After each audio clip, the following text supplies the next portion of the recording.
What does the word idiopathic mean when we use it in medicine? The word is a Greek translation, and it literally translates to a disease of its own kind, or a disease with no known cause. And this term has been historically used to describe conditions where the etiology is unknown, despite thorough investigation. And the use of this word has evolved over time as medical research has advanced, and what we used to call idiopathic, we now sometimes can explain thanks to new tools like antibody testing or genetic sequencing. Take autoimmune encephalitis, for example, something that I have immense clinical and research interest in.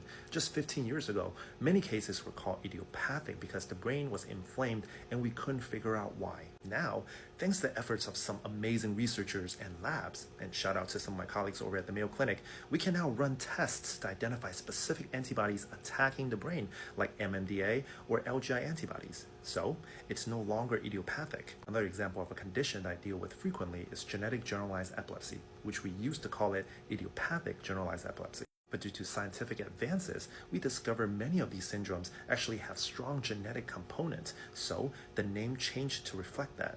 The problem is, the term idiopathic can sometimes sound like we're brushing people off, but we're not. It just means we haven't found the root cause yet. And this is exactly why medical research and scientific advancement is so important. If we don't invest in those, many conditions will always remain idiopathic.